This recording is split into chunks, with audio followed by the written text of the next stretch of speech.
কিভাবে খুব সহজেই লেস দিয়ে কামিজের হাতায় এবং সেলোয়ারের নিচে ডিজাইন করবে, তো সেটারই ফুল টিউটোরিয়াল দেখাবো আজকে তোমাদের সঙ্গে।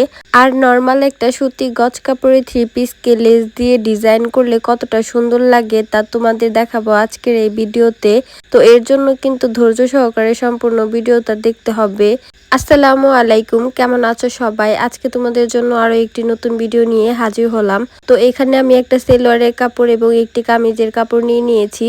আর কামিজের কাপড়ের প্রিন্টের সঙ্গে ম্যাচ করে আমি এখানে একটা লেস নিয়ে নিয়েছি। তো প্রথমে আমি সেলোয়ারের কাপড়ে লেসটা বসিয়ে নেব, এরপর কামিজের হাতায় বসাবো। তো দেখো এখানে সেলোয়ারে বসানোর জন্য নিচে 4 ইঞ্চি পরিমাণে একটা কাপড়ের টুকরো আমি জোড়া দিয়ে নেব। মানে আমার এই কাপড়টা হচ্ছে উল্টো সাইডে সেলাই করে ঘুরিয়ে সেলাই করে নেব। তো আমার এখানে সেলোয়ারে যথেষ্ট পরিমাণে কাপড় ছিল না, এর জন্য এখানে আমি 4 ইঞ্চি পরিমাণে কাপড় এক্সট্রা সেলাই করে নিয়ে উল্টো সাইডে ভাঁজ দিয়ে সেলাই করে নেব। তো তার আগে এখানে একটা চাপ সেলাই দিয়ে নেব। তো সবসময় কাপড় যদি জোড়া দিয়ে থাকি তো সেক্ষেত্রে কিন্তু এভাবে একটা চাপ সেলাই দিয়ে সেলাই করলে কিন্তু সেলাইয়ের ফিনিশিংটা বেশ সুন্দর হয়। তো দেখো এখন আমি এই 4 ইঞ্চি কাপড়টাকে খুব সুন্দর করে ভাঁজ দিয়ে আমি উল্টো সাইডে সেলাই করে নেব।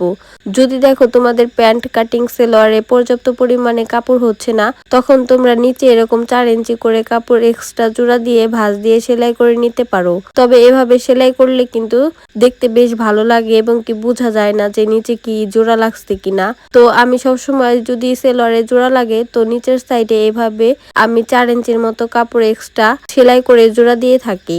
তো দেখো এখন আমি এই নিচের সাইডে হচ্ছে আমি সেলোয়ারের লেসটা জয়েন দেব। এর জন্য এখানে আমি 3 ইঞ্চি উপর থেকে একটা দাগ দিয়ে নিলাম। তো আমি এখানে 3 ইঞ্চির উপর দিয়ে একটা লেস সেলাই করে নেব।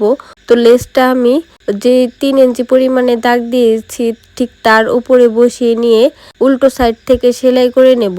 কারণ এভাবে সেলাই করে নিয়ে তারপরে আমি সোজা সাইডে ঘুরিয়ে লেসটাকে একটা চাপ সেলাই দিয়ে নেব। এভাবে লেস সেলাই করলে লেসের সেলাইয়ের ফিনিশিং সুন্দর হয় এবং কি বোঝা যায় না যে লেসটা আমরা কিভাবে সেলাই করে নিয়েছি। সেলোয়ারের উল্টো সাইড থেকেও বোঝা যাবে না এবং সোজা পাশ থেকেও কিন্তু বোঝা যাবে না। তোমরা যারা নতুন নতুন সেলাই কাজ শিখতেছো তো তোমাদের জন্য কিন্তু এরকম ছোট ছোট যে নিয়মগুলো আছে সেলাই কাজের, তো সেগুলো কিন্তু একটু ফলো করলে তোমাদের কিন্তু বেশ কাজে আসবে। এবং কি তোমরা চাইলে এরকম নর্মাল সুতি ড্রেসকে খুব সুন্দর এভাবে লেস দিয়ে ডিজাইন করে বাসায় পরতে পারো, বা অন্যদেরও কিন্তু এভাবে ড্রেসগুলো ডিজাইন করে দিতে পারো। দেখো আর একটা পাশও কিন্তু আমি অফ ক্যামেরাতে লেসগুলো বসিয়ে সেলাই করে নিয়েছি এবং সেলোয়ারটা ফাইনাল লুক কতটা সুন্দর হয়েছে। তো লেস দিয়ে কিন্তু নর্মাল এরকম এক কালারের সেলোয়ার গুলো কিন্তু তোমরা খুব সুন্দরভাবে ডিজাইন করে নিতে পারো। তো এখন আমি কামিজের হাতায় লেসটা দিয়ে ডিজাইন করে নিব। তো এখানে কালো কালারের উপরে এরকম একটা নুট কালারের যে প্রিন্ট ছিল, তো সেই প্রিন্টের উপরে ম্যাচিং করে আমি এখানে এই লেসটা নিয়েছি। তো দেখো কামিজের নিচের সাইডে এখানে আমি 1 ইঞ্চি মতো জায়গা 1 ইঞ্চির মতো দূরত্ব রেখে তারপর লেসটা আমি সেলাই করে নেব।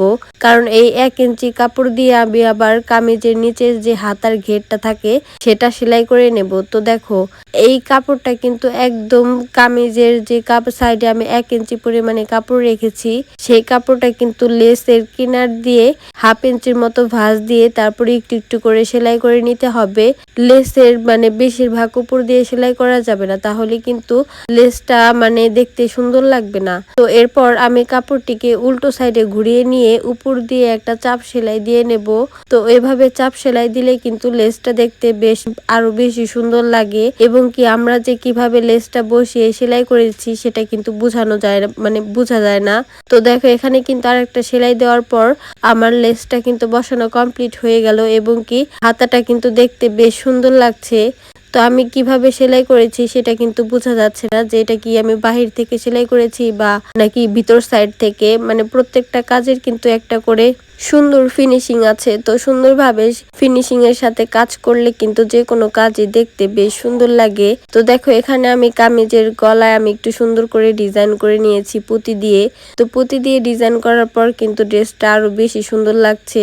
তো এখানে সেলোয়ারটার সঙ্গে আমি হাতার সঙ্গে মিল রেখে মানে খুব বেশি একটা ডিজাইন করিনি, জাস্ট মানে কামিজের হাতায় হচ্ছে লেসটা বসিয়ে সেলাই করে নিয়েছি এবং সেলোয়ারের নিচে লেসটা বসিয়ে সেলাই করে নিয়েছি এবং সম্পূর্ণ ড্রেসটা তৈরি করার পর কিন্তু ড্রেসটা এরকম লাগছে। আর এই ড্রেসটা কিন্তু নায়রাকার ড্রেস হয়েছে।